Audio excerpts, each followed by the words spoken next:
Ifoma, wait. Please don't do this. I don't want you to go.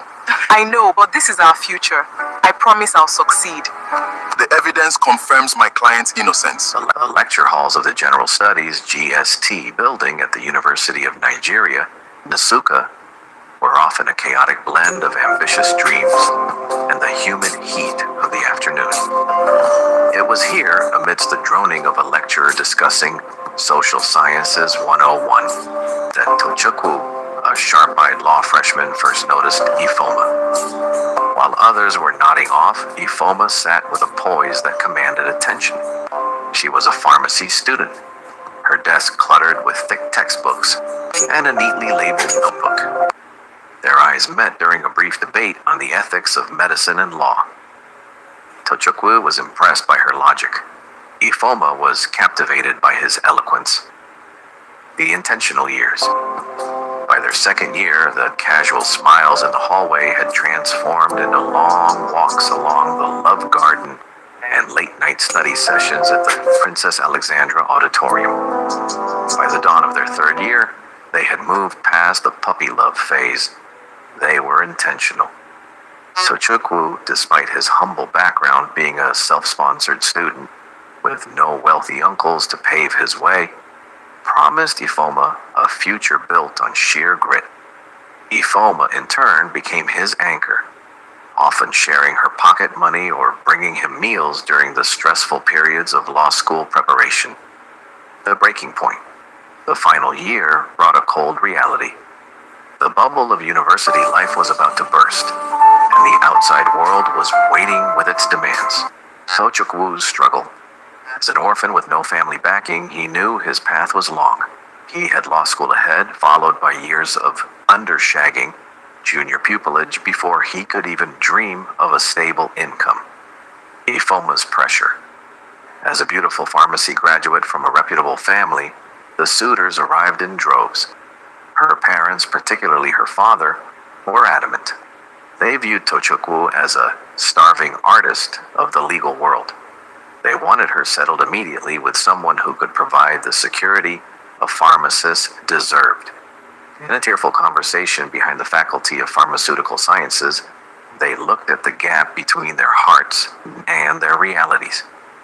Tochukwu, out of a painful, selfless love, told her, "Ifoma, I cannot ask you to wait 10 years for a man who is still looking for a ground to stand on. Your parents are right. You deserve a life that isn't a gamble." The divergent paths. Ifoma eventually succumbed to the relentless pressure. She married Henry, a brilliant medical doctor. Henry was the perfect choice on paper. He worked in his father's prestigious private hospital, drove a luxury car, and offered Ifoma a life of immediate comfort. But comfort is not the same as connection. Ifoma moved to a large house, practiced pharmacy, and lived the life of a socialite. Yet, every time she saw a man in a black suit and a white bib, her heart skipped a beat. She followed the news, searching for one name: the rise of the barrister. While Ifoma lived in a gilded cage, Tochukwu used his poverty as fuel. He didn't just survive, he thrived. Years of relentless work led him to Lagos, where he became a partner at Zenith Chambers. Zenith Chambers wasn't just any law firm. It was a den of determined and fearless young lawyers. Tochukwu became known as the Lion of the Bar, a man who took on impossible cases and won through sheer brilliance and an unbreakable spirit. He was now established, wealthy, and influential. The very man Ifoma's parents said he would never become. The silent reality. Today, Ifoma sits in her office looking out at the Lagos skyline. On her desk is a legal journal featuring a cover story on barrister Tochukwu, the man who just won a landmark case against a multinational corporation. Henry is a good man, a dedicated doctor, and a provider. But when Ifoma closes her eyes, she doesn't see the white coats of the hospital. She sees the dusty paths of Nsukka and the law student who once promised her the world and finally gained it, only to find she was no longer there to share it. She had the doctor the world told her she needed, but her soul still belonged to the barrister, who had nothing but a dream. The path from the lecture halls of Insuka to the prestigious mahogany desks of Zenith Chambers was paved with gravel and broken glass for Tochukwu. While his peers from wealthy backgrounds moved into comfortable pupilages with family cars and allowances, Tochukwu faced the brutal reality of a young lawyer with no godfather. The crucible, Tochukwu's ascent. Tochukwu's early years in Lagos were a masterclass in survival. He lived in a tiny, partitioned room in a crowded tenement, where the heat was stifling and the light of a single candle often served as his midnight oil.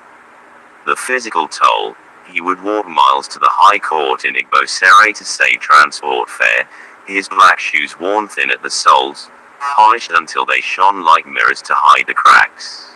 He often skipped lunch, drinking water to fill the void while he spent his last naira on printing legal motions. The professional grit. At Zenith Chambers, he was the first to arrive and the last to leave. He volunteered for the impossible cases, the ones senior partners avoided because they were too complex or lacked a high payoff. Tochukwu didn't care about the pay, he cared about the precedent. He spent nights in the law library, memorizing the nuances of the Evidence Act and finding loopholes that others missed. The fearless reputation. His turning point came when he defended a group of displaced traders against a powerful land developer.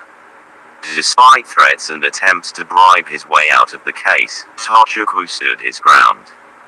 His closing arguments were so fiery and logically airtight that the presiding judge remarked he hadn't seen such legal audacity in decades. This ferocity earned him his partnership. He wasn't just a lawyer, he was a force of nature. The Gilded Cage, Afoma's emotional torture. While Tochukwu fought the world, Afoma fought her own mind. On the surface, she was the picture of success, the elegant wife of Dr. Henry, a man whose kindness was as consistent as it was suffocating. Henry provided everything: jewelry, a driver, and a position at the top of his father's hospital pharmacy. But to Afoma, his touch felt like static electricity, brief, jarring, and devoid of warmth. The secret archive of the soul. To maintain her sanity, Afoma began keeping a midnight diary. It was a leather-bound book hidden behind a row of medical encyclopedias. This diary was the only place she was truly alive. In those pages, she lived a parallel life. She wrote extensively about the what-if dates. She would detail imaginary evenings in Lagos where she and Tochukwu, now successful, sat by the lagoon, discussing law and life over spicy suya and cold drinks. The romantic haunting. She recorded dreams so vivid they felt like memories. Dreams of Tochukwu's deep, resonant voice whispering her name, and the way his calloused hands used to hold her face with a reverence Henry could never replicate. The intimacy of the mind. Afoma wrote about the physical longing that consumed her. In her dreams, their lovemaking wasn't just a duty, as it often felt with Henry, but a fierce, spiritual reunion. She described the heat of his skin and the way their rhythms matched perfectly, a stark contrast to the polite, clinical marriage she resided in. The growing chasm. Every time Afoma closed her diary, the distance between her and Henry grew. She became a ghost in her own home. Emotional withdrawal. When Henry spoke of hospital expansions or social galas, Afoma would offer a practiced, plastic smile while her mind drifted back to her GST lecture hall in Insuka. The physical wall. She began staying late at the pharmacy or feigning headaches to avoid intimacy, terrified that if Henry touched her, he would feel the Tochukwu she was hiding just beneath her skin. Henry, a man trained to diagnose physical ailments, was blind to the terminal heartbreak of his wife. He saw a quiet woman, He didn't realize he was living with a woman whose heart was miles away, locked in a law firm in Lagos, held captive by a man who had finally become everything she ever wanted, but too late. We used to have something. I don't remember it. Do you need assistance? She's gone.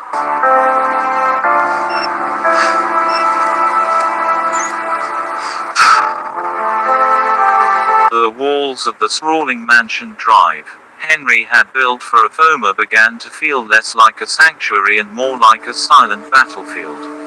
For Henry, a man who navigated the complexities of human anatomy with surgical precision, the mystery of his wife's heart was a diagnosis he couldn't reach. The bedroom of glass. The most agonizing part of Henry's frustration was the physical wall Afoma had constructed. It wasn't a sudden collapse of their intimacy, but a slow, agonizing erosion. Every night followed a predictable, heartbreaking script. Henry would approach her with the tenderness of a husband seeking connection, only to be met with a repertoire of excuses that became a painful routine. The pharmacist's fatigue, she would claim the stress of the hospital pharmacy had drained her, her voice flat and rehearsed. The physical shield, she began wearing elaborate, heavy sleepwear, layers of silk and cotton that acted as a psychological barrier, signaling her unavailability before a word was even spoken. The feigned sleep, often, Henry would enter the room to find her turned away, her breathing regulated and shallow, pretending to be lost in a sleep that he knew was a lie. Henry's frustration wasn't merely sexual, it was the sting of rejection. He felt like a stranger in his own bed, a provider who was allowed to give her the world but forbidden from touching her soul. He began to question himself, wondering if his touch had become repulsive or if he had failed her in a way he couldn't see. The social eclipse. Afoma's withdrawal extended far beyond the bedroom. The vibrant woman who once walked the halls of UNN with grace had vanished, replaced by a ghost who haunted the corners of her own life. The death of the socialite. Dr. Henry's position required a certain level of social visibility. There were medical galas, alumni dinners, and charity auctions. Initially, Afoma accompanied him as the trophy wife, but soon, the excuses migrated to their social life. She developed migraines every Friday night. She had urgent stock-taking at the pharmacy whenever a wedding invitation arrived. Eventually, she stopped making excuses altogether, simply stating, "I'm staying in." The professional decline. Even at the hospital pharmacy, the change was jarring. Her colleagues, who once admired her sharp wit and meticulous nature, noticed the 1,000-yard stare. She ate lunch alone in her office, the door locked. She stopped participating in the light-hearted gossip of the break room. Her laughter, once melodic and frequent, had become a rare, mechanical sound that never reached her eyes. The indoor hermit. Afoma life became a narrow corridor between her workplace and her bedroom. She cut off her friends, ignoring calls and leaving messages unread for weeks. Her world shrunk to the size of her leather-bound diary and the memories of a man who lived across the bridge in Lagos. Henry's frustration reached a boiling point when he realized that Afoma wasn't just tired, she was absent. He would sit in their expansive living room, watching her stare out the window at nothing for hours. "Afoma, you are here, but you are not here !" He once shouted in a fit of rare, desperate anger. She had responded with a look of such profound, hollow sadness that it chilled his blood. He was a doctor, and he knew a dying patient when he saw one. What he didn't realize was that Afoma wasn't physically ill, she was mourning. She was a woman living in a beautiful house, married to a successful man, yet she was starving for the determined and fearless love of a man who didn't need a father's hospital to prove his worth. Her isolation was her only way to keep the memory of Tochukwu untainted by the reality of her marriage. Every social outing avoided was a gift. To the ghost of her first love, every night spent alone was a page added to the secret history of the life she truly wanted.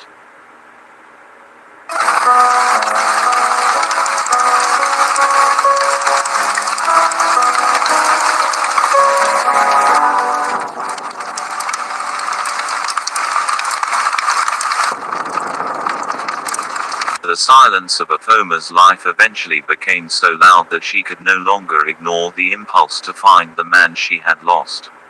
It started on a rainy Tuesday, the kind of weather that reminded her of Insuka, when she sat in her pharmacy and typed his name into a search bar.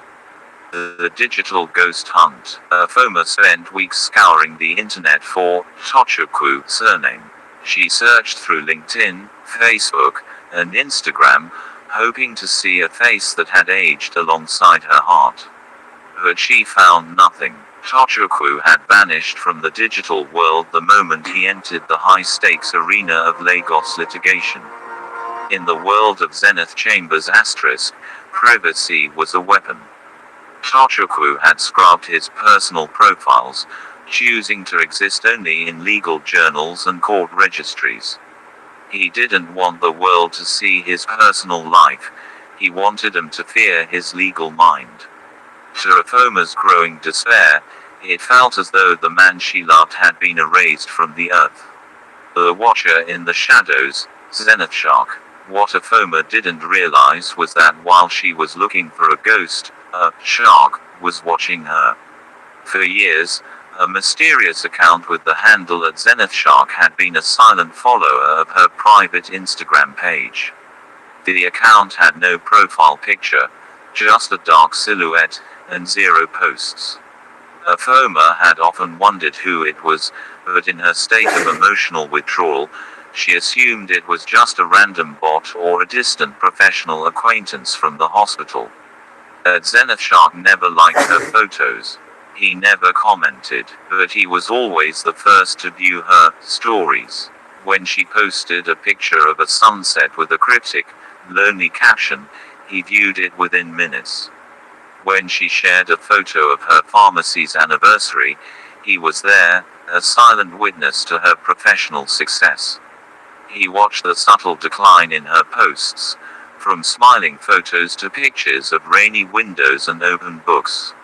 Tochukwu, behind the mask of @ZenithShark, was using the account as his only window into the life he had been forced to leave behind. He saw her sadness through the screen. He saw the doctor's wife persona she wore like a heavy cloak, and his heart ached, but he remained disciplined. He was a man of the law. He wouldn't interfere in a marriage unless he was invited.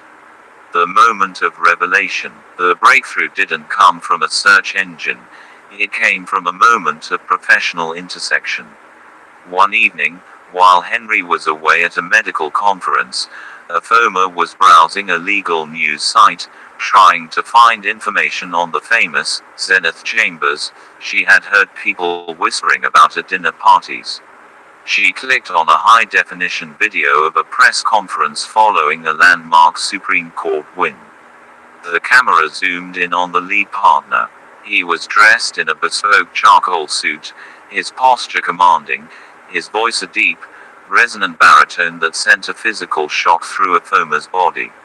It was him. It was Tochukwu. Driven by a sudden, frantic intuition, she went back to her Instagram and looked at the @ZenithShark profile again. She looked at the following list of the account. It followed only 3 things: the Nigerian Bar Association, UNN alumni, and her. She then noticed a tiny detail she had missed for years. In the bio of the @ZenithShark account, there was a single quote in Latin. Ubi ama, ibi oculus. Where there is love, there is the eye. It was the same quote Tochukwu had scribbled on the back of her GST 101 notebook during their first year at Insuka. The realization hit her like a physical blow. The shark wasn't a stranger, it was her Tochukwu. He had been there all along, watching her from the shadows of his success, staying silent out of respect for the very life she was currently suffocating in. Foma dropped her phone, her breath hitching in her throat. She looked at her diary, then at the screen, and finally at the door of the house she shared with Henry. The silence was over, the hunter had been found, and the shark was no longer just a ghost in her feed. The professional triumph of Barrister Tochukwu was a stark contrast to the emotional desert of his personal life. While he was a master of the courtroom, capable of dissecting witnesses with surgical precision, he was a failure at moving on.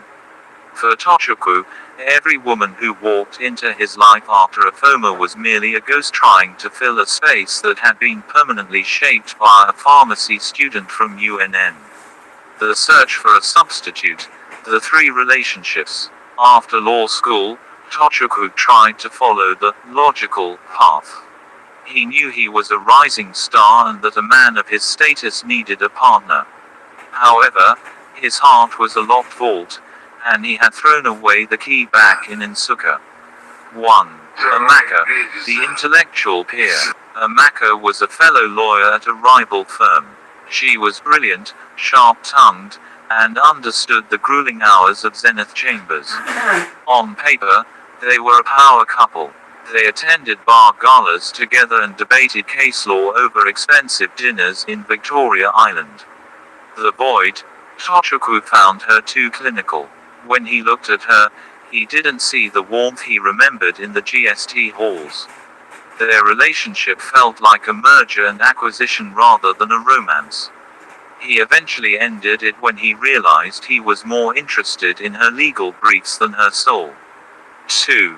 Kemi, the high society stylist. In his quest to feel something, anything, Tochukwu dated Kemi, a vibrant fashion consultant who introduced him to the glitz of Lagos nightlife. She was the polar opposite of Afoma, loud, extroverted, and deeply embedded in the social scene.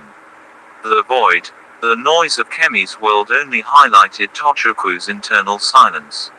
While she danced at exclusive clubs, he would sit at the VIP table, nursing a drink and wondering if Afoma still liked her tea with 2 cubes of sugar. Kemi eventually left him, frustrated by his emotional distance, calling him a man who lived in a black and white movie. 3. Blessing, the attempt at simplicity. Blessing was kind, soft-spoken, and reminded him of the humility of his own roots. She was a schoolteacher who asked for nothing but his time. The void, this was the most painful failure. Tochukwu tried to love her simplicity, but he realized that he didn't just want kindness, he wanted the specific, fiery, intellectual, and spiritual spark he had with Afoma. He felt like a villain for not being able to love a good woman, eventually breaking her heart because he couldn't stop comparing her silence to Afoma's laughter. The moments of weakness, the temptation to reach out. Whenever these relationships crumbled, Tochukwu would retreat to his penthouse office at Zenith Chambers.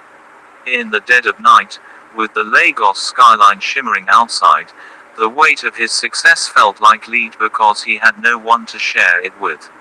The digital precipice. On 2 specific occasions, the chaos of his lonely life almost broke his resolve. 1. The night of the partnership.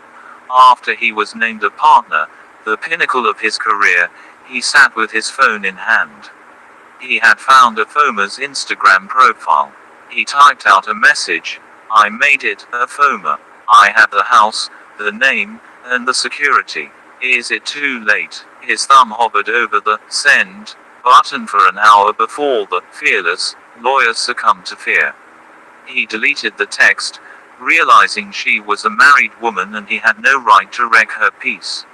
2. The anniversary of the breakup. On the date they had officially ended things at UNN, Tochukwu got uncharacteristically drunk on expensive scotch. He logged into at Zenith Shark and opened her latest photo, a picture of her looking pale and tired at the pharmacy. He almost called her, his heart screaming that she looked as miserable as he felt. The inner conflict. Tochiku's struggle was the success paradox. He had worked so hard to become the man Afoma's parents wanted, only to realize that in the process of becoming that man, he had lost the very woman he was doing it for. Every date was an interview she was failing. Every intimate moment with another woman felt like a betrayal of a ghost. He remained Zenith Shark, a predator in the courtroom, but a silent, pining observer in the digital world, waiting for a sign that the doctor's wife was still the girl who once shared her lunch with a poor law student. The moment Afoma realized that the mysterious Zenith Shark was Tochiko, the dams she had built around her heart for years finally burst. The silence of her bedroom, usually filled only with the rhythmic breathing of a husband she felt no spark for, was suddenly electric. Her fingers trembled as she stared at the message button. This wasn't just a DM. It was a breach of the life she had meticulously constructed. But the pain of her gilded cage was now greater than her fear of the unknown. The first reach, breaking the silence. She didn't start with, "I love you," or, "I miss you." She started with the one thing only they knew. At 1:14 a.m., she typed, "Afoma, does the lion of the bar still remember the taste of the cold okpa we used to eat behind the GST building?" She didn't expect an answer. She assumed a partner at Zenith Chambers would be too busy, or perhaps he had finally moved on.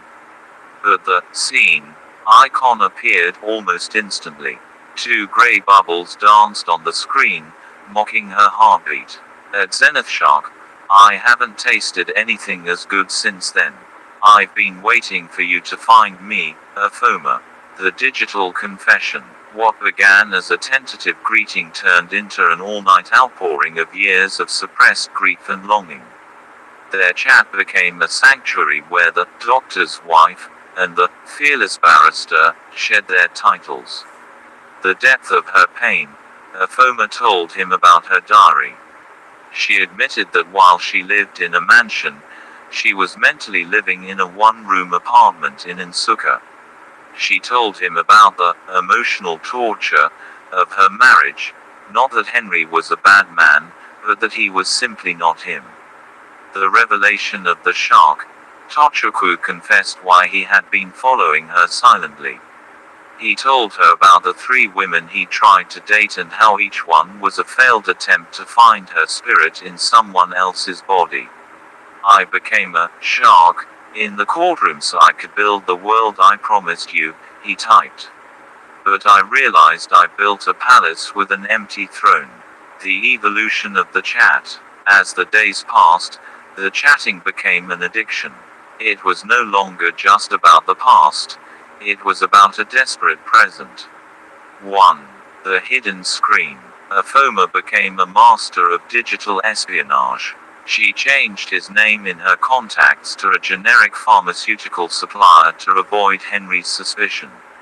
She would chat with him while sitting across from Henry at dinner, her face illuminated by the glow of her phone, a secret smile playing on her lips that Henry mistakenly attributed to work success.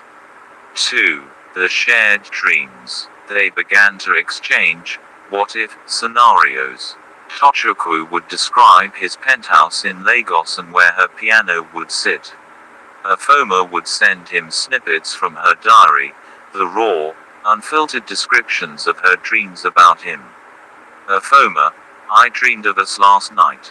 We weren't in Lagos or in Suka. We were just together. No titles, no suitors, no parents. Just you and me." Tochiko, "In my world, that isn't a dream. It's a goal. I've won every case I've ever taken, Afoma. I don't plan on losing this one." 3. The growing distance from Henry.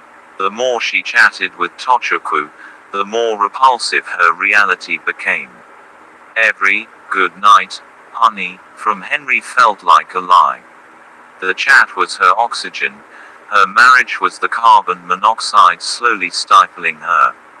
She stopped writing in her physical diary because the chat was her living diary now.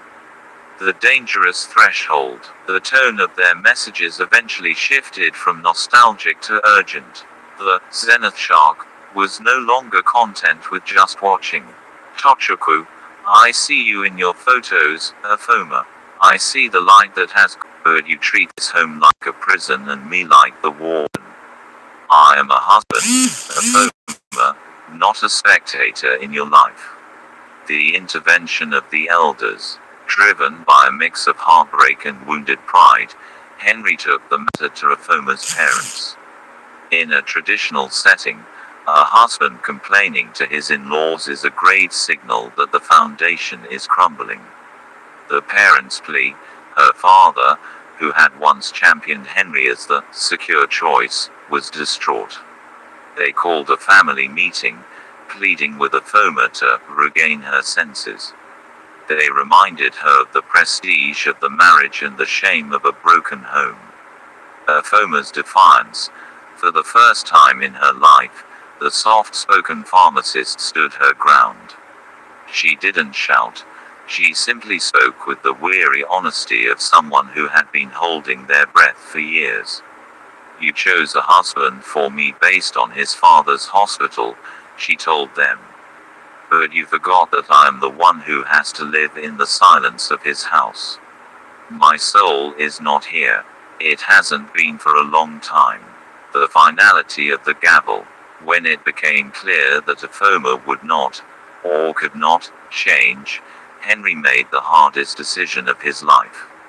He filed for divorce. He was a man of dignity, and he refused to be a placeholder in his own home. The divorce proceedings were surprisingly quiet, because Afoma wanted nothing from the doctor's world, no alimony, no property, no settlement. Legal process moved with clinical speed. They signed the papers in a cold office, a stark contrast to the flamboyant wedding they had celebrated years prior. As they walked out of the court, Henry looked at her one last time.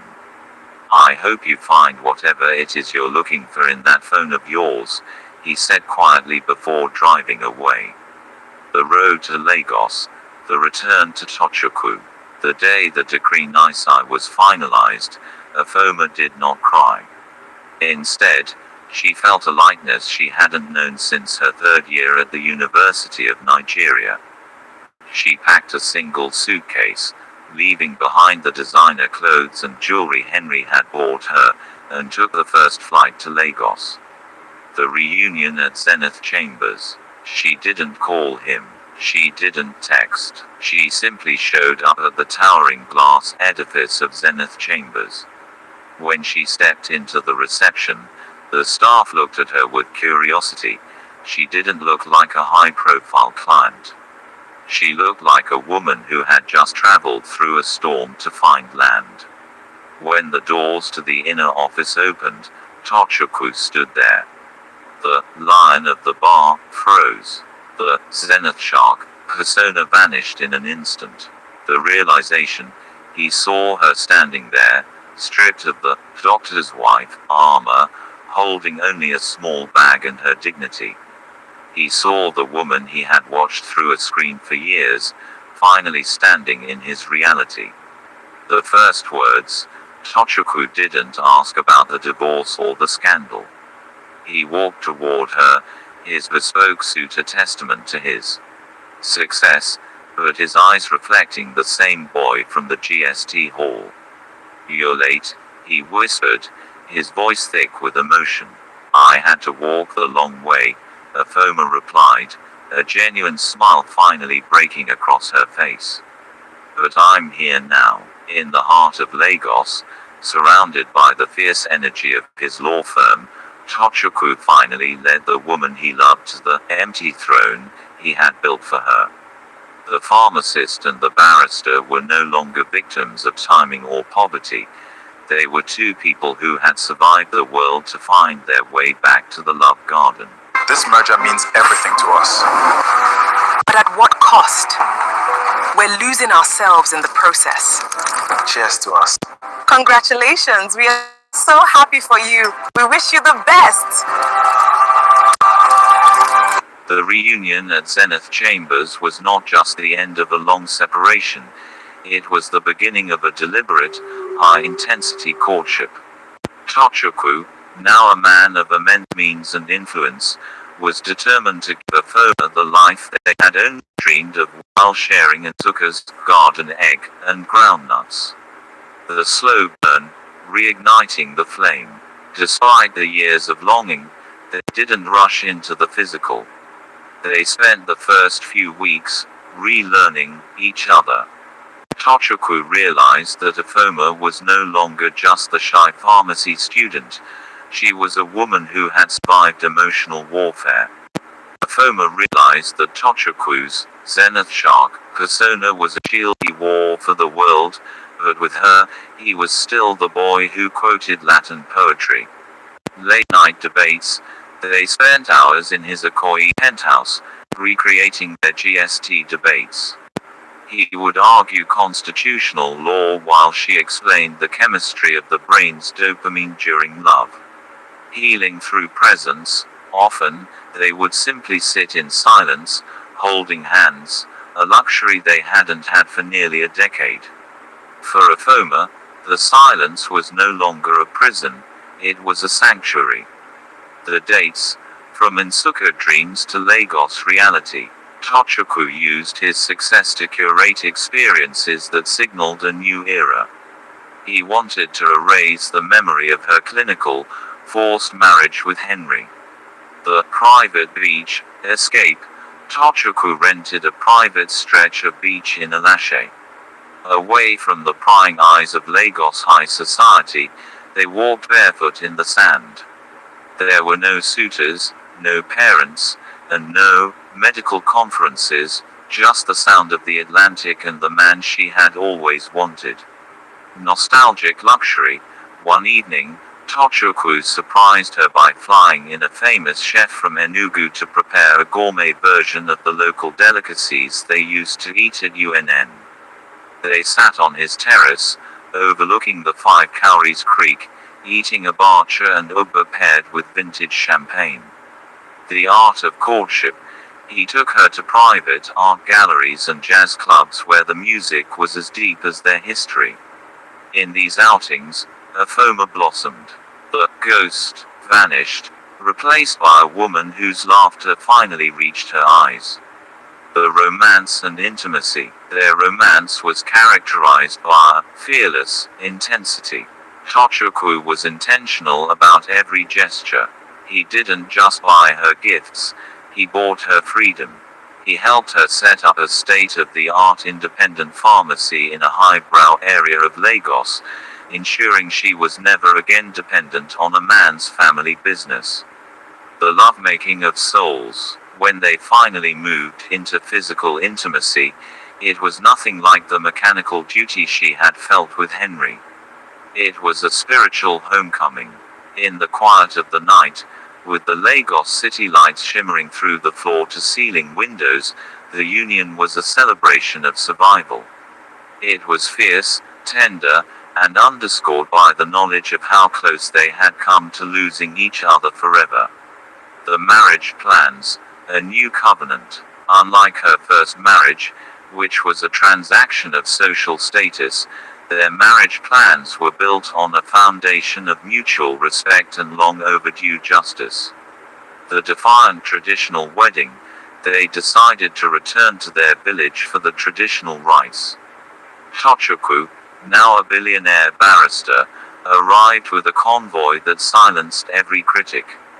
Afoma's father, seeing the man Tochukwu had become, tried to apologize, but Tochukwu simply held his hand and said, "I didn't come to prove you wrong, I came to show you that Afoma was right to believe in me." The Zenith celebration. The white wedding was planned for the Echo Hotel's grand ballroom. It wasn't just a wedding, it was the talk of the Nigerian legal and medical communities. Tochukwu's partners at Zenith Chambers stood as his groomsmen, a phalanx of fearless men honoring their leader's greatest victory. The future. They planned a honeymoon in Santorini, Greece, but the real plan was their life in Lagos.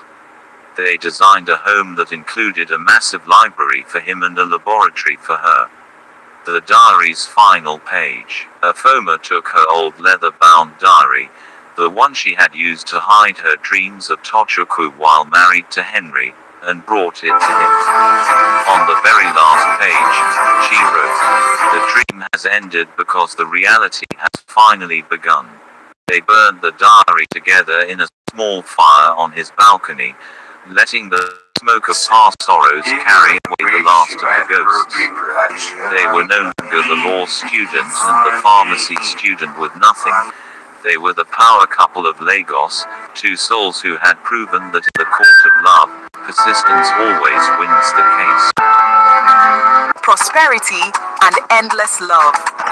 We raise our glass to the happy couple. May your journey be filled with joy, prosperity, and endless love.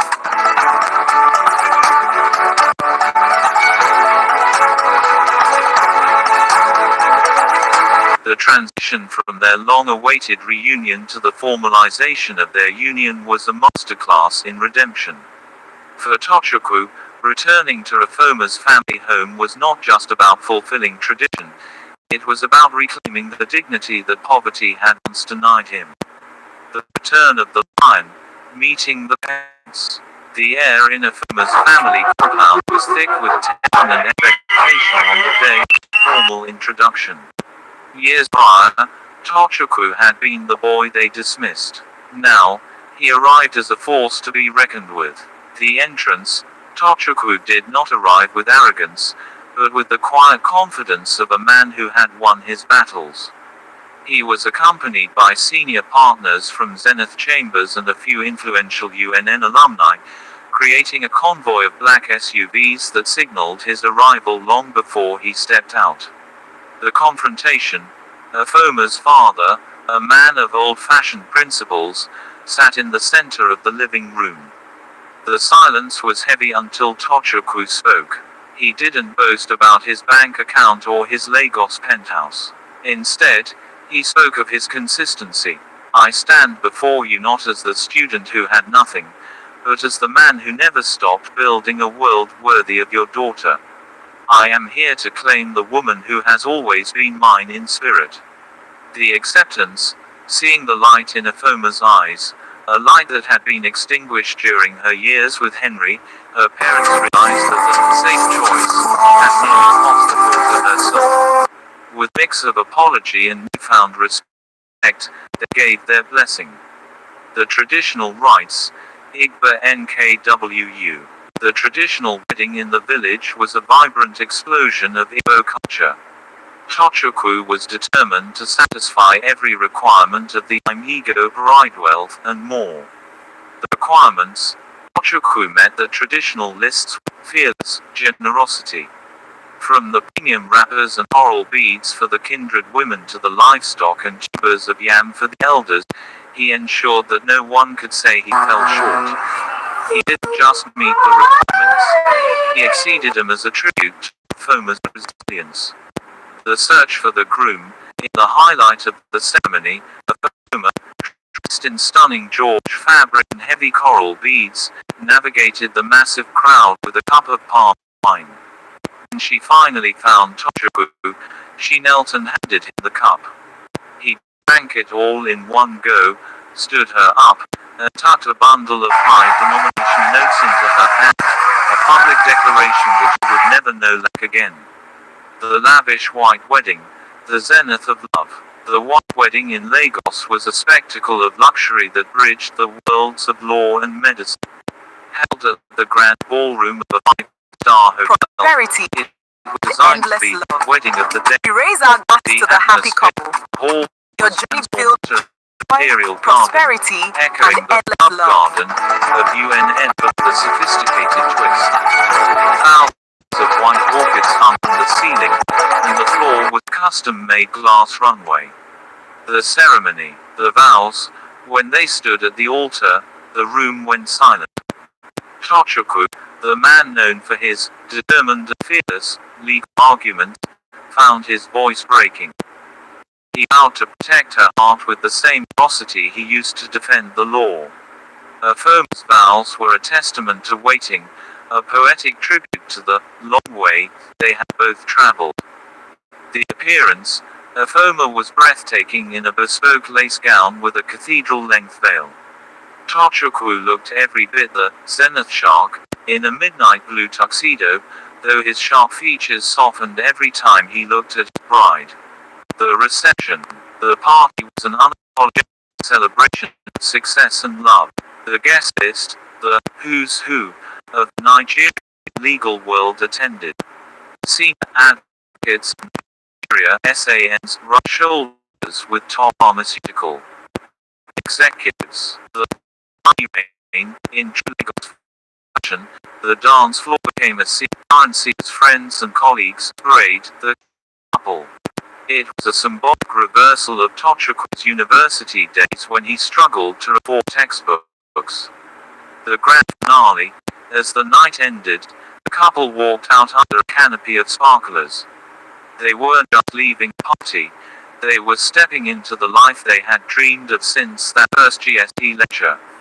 Tochukwu and Aphoma's story became a legend within the UNN community, a reminder that while family assistance is a head start, intentionality and grit are the true architects of a destiny that cannot be denied. They were finally home, not in a house built by a father's shadow, but in a life built by their own shared strength.